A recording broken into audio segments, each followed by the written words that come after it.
En el presente video vamos a mostrar el desarrollo de cómo se obtiene la ecuación de onda, tanto para campo eléctrico como para campo magnético, a partir de las ecuaciones de Maxwell.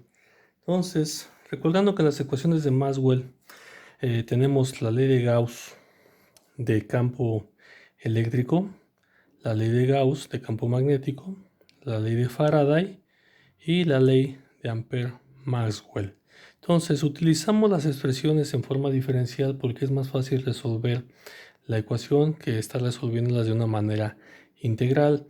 Aquí podemos observar dos ecuaciones que son las que vamos a emplear directamente para encontrar la ecuación de onda. ¿Por qué utilizamos estas dos ecuaciones? Si lo podemos ver, simplemente son dos ecuaciones con dos incógnitas. ¿Quiénes son nuestras incógnitas? Campo eléctrico y campo magnético. Sin embargo, hay diferentes formas de resolver o de encontrar la ecuación de onda. Aquí en este video vamos a utilizar lo que yo considero una explicación relativamente más sencilla y un poquito con menos radijos matemáticos, por lo cual vamos a ingresar un par de variables nuevas. Yo voy a tener que mi campo magnético es igual a μ0 por h, donde μ0, recordemos que es nuestra permeabilidad, con unidades de henrios sobre metros, y una variable d, que es epsilon0 por e, donde nuevamente epsilon0 es nuestra permitividad. De manera más general, yo puedo representar b como μ por h y d igual a epsilon por e, donde μ a su vez es μ0 por μr y epsilon es igual a epsilon 0 por epsilon r.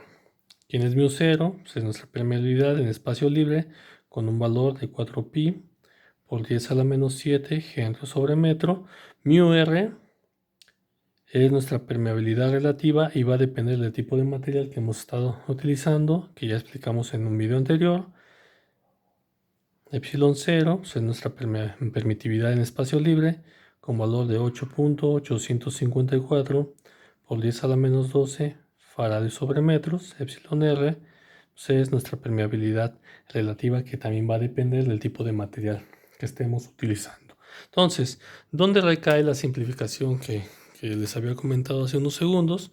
Bueno, que yo no voy a manejar las ecuaciones tal cual de esta manera, porque esto implica estar manejando las derivadas y manipulándolas de una manera u otra, de tal manera que yo puedo ver que aquí tengo una ecuación con esta derivada y con esta derivada, y tenemos que estar combinándolas.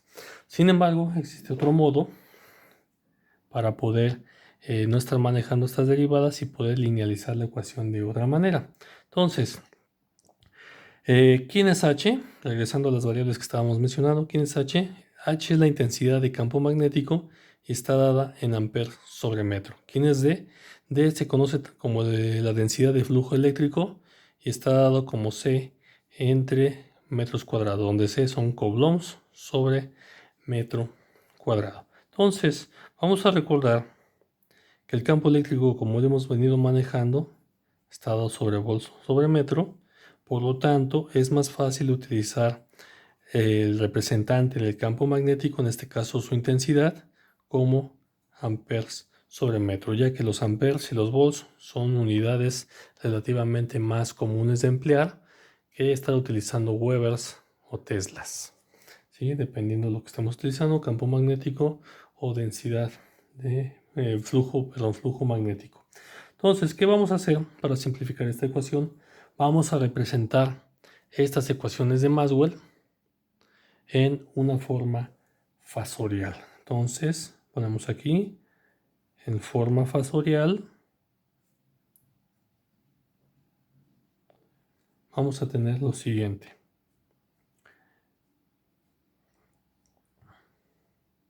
Rotacional de campo eléctrico va a ser igual a menos J omega por B. ¿Quién es J omega? J omega Esa es la representación en el espacio de frecuencia de nuestra derivada. La derivada, acuérdense, si le aplicamos transformada de Fourier, es igual a j omega. El signo negativo se mantiene. Para la siguiente ecuación, yo tengo que el rotacional de h va a ser igual a j omega d más j. La divergencia de d es igual a ρ. La divergencia de b es igual con 0. ¿Okay? Entonces, las ecuaciones que relacionan tanto campo eléctrico como campo magnético al mismo tiempo, pues son estas dos primeras ecuaciones. Y estas ecuaciones las podemos representar nuevamente de la siguiente manera. ¿Qué es lo que vamos a hacer? Vamos a cambiar B por H y D por E. ¿Por qué? Para manejar estas mismas ecuaciones. Volts entre metros y amperes sobre metros. Entonces, modificando ese par de variables, yo voy a tener que el rotacional de mi campo eléctrico menos J omega mu por H, y la segunda ecuación, que es el rotacional de H, es igual a J omega epsilon por E, donde ya sabemos quién es epsilon, ya sabemos quién es mu. Entonces, aquí lo que vamos a hacer es aplicar un nuevo teorema. Bueno, no un nuevo, sino una aplicación de un teorema del cálculo vectorial que ya se conoce desde hace algunos años. Entonces, lo que vamos a hacer aquí podemos ver que nuevamente tenemos dos ecuaciones con dos incógnitas, y ahora sí nuestras incógnitas van a ser campo eléctrico e intensidad de campo magnético. Y vamos a utilizar las unidades de volts sobre metro y de amperes sobre metro. Para esto podemos escoger cualquiera de las dos ecuaciones. Vamos a escoger la primera, que es la de campo rotacional de campo eléctrico, y voy a utilizar la siguiente expresión. Voy a sacar el rotacional de toda la expresión. Por lo tanto, voy a tener el rotacional del campo eléctrico va a ser igual a menos J omega mu por el rotacional de la intensidad de campo magnético. Entonces, este mismo procedimiento se utilizaría en estas dos ecuaciones: sacar el rotacional del rotacional menos la derivada parcial con respecto a tiempo del rotacional de B. Entonces aquí el rotacional lo podemos meter acá, porque acuérdense que el rotacional va a depender de las coordenadas que estemos utilizando y no del tiempo. Sin embargo, estar manejándolo de esta manera es sacar derivadas de las derivadas. Por lo tanto, esta expresión desde mi punto de vista es un poquito más simplificada y no necesariamente estamos quebrantando ninguna ley matemática. Pero bien, ahora, ¿quién es este valor rotacional de H? Pues simplemente el rotacional de H es la otra ecuación de Maxwell que tenemos aquí. Entonces, esta parte simplemente es J omega epsilon campo eléctrico. Por lo tanto, yo lo sustituyo en la parte de arriba y esto va a ser igual a J omega mu, y aquí vamos a sustituir lo que equivale el rotacional de HJ omega epsilon campo eléctrico, ¿sí? Entonces, nuevamente, esta expresión es esta expresión. Aquí me falta un signo negativo. Entonces yo voy a tener J por J, menos 1, omega por omega, omega cuadrada, mu por epsilon, mu epsilon. Entonces yo voy a tener aquí omega cuadrada, mu epsilon campo eléctrico. Entonces, una vez que ya tengo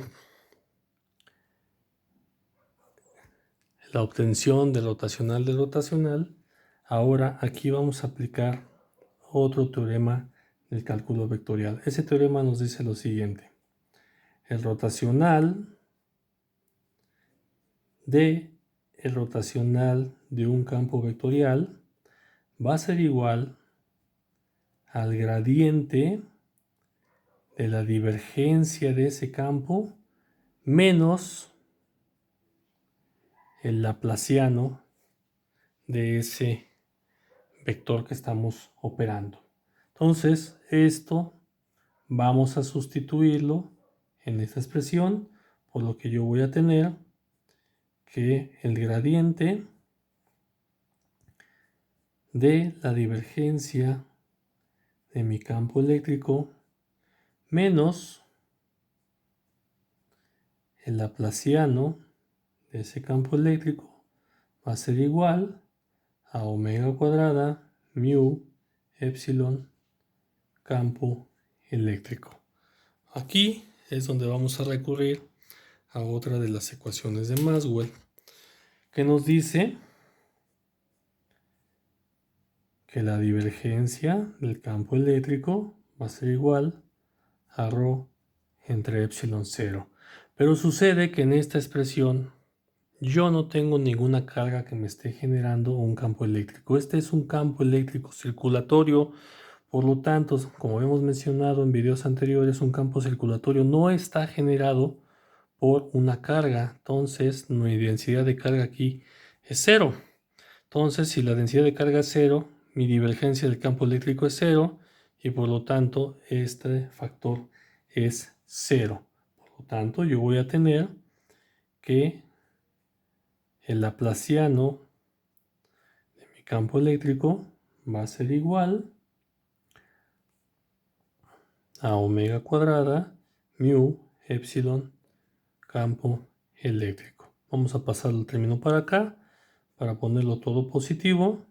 Yo tengo que el laplaciano de mi campo eléctrico más omega cuadrada mu por epsilon por campo eléctrico. Esto es igual con 0. Y esto es lo que conocemos como la ecuación de onda de campo eléctrico, ecuación de Helmholtz.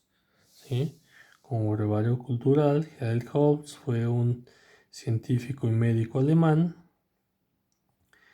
que tiene una importancia muy significativa en las ciencias, pues, mucho en el electromagnetismo, y fue el asesor doctoral de Hertz, de Planck y de varios otros científicos de gran renombre. Entonces, si hacemos el mismo procedimiento para la ecuación de campo magnético, vamos a obtener un resultado similar, pero ahora en vez de tener campo eléctrico en la ecuación, pues vamos a tener la intensidad de campo magnético. El desarrollo de la ecuación se puede dejar de tarea, inténtenlo y van a observar que sale exactamente esta misma expresión. Aquí podemos ver que ya tenemos dos ecuaciones diferenciales de segundo orden, lineal, homogéneas y de coeficientes constantes. Entonces, una de las problemáticas que podríamos tener aquí para resolverlo es que aquí tenemos el laplaciano. Y acuérdense que el laplaciano no es otra cosa. Vamos a ponerlo aquí abajo. Nuestro laplaciano de un vector cualquiera no es otra cosa más que la segunda derivada de la componente en x con respecto a x dos veces más la segunda derivada de la componente en y con respecto a y dos veces más la segunda derivada de la componente en z con respecto a z dos veces. ¿Sí?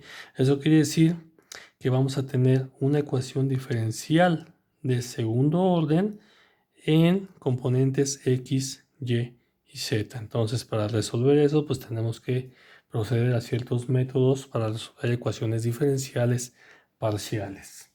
Ahora bien, de estas dos ecuaciones tenemos aquí una variable importante. Esta constante que tenemos aquí, perdón, no variable, esta constante. Y esa constante la vamos a denominar como K.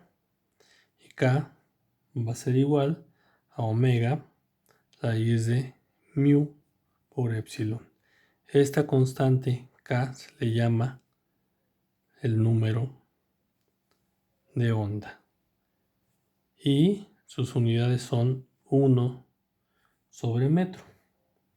Bueno, ¿y cómo podemos definir ese número de onda? ¿Qué nos dice ese número de onda? Bueno, el número de onda lo podemos definir como el número de veces que se repite un fenómeno, y este fenómeno es periódico, por unidad de distancia. Por ejemplo, vamos a suponer que yo tengo una onda electromagnética que se comporta de esta manera. Entonces, vamos a suponer que aquí yo tengo 1 metro. ¿Cuántas veces se repitió este fenómeno periódico? Se repitió 1, 2 veces. 2 veces en 1 metro. Entonces, ¿cuál sería su número de onda? Su número de onda sería 2 veces 1 sobre metro. Sin embargo, bueno, este es un ejemplo muy burdo, muy simple. Esta expresión está representada en radianes. Por lo tanto, yo tendría aquí cuántos radianes tendría yo por unidad de metro. Entonces, este es un parámetro muy importante para cuestiones de radiocomunicaciones, para cuestiones de diseño de circuitos de radiofrecuencia y microonda, entre muchas otras aplicaciones.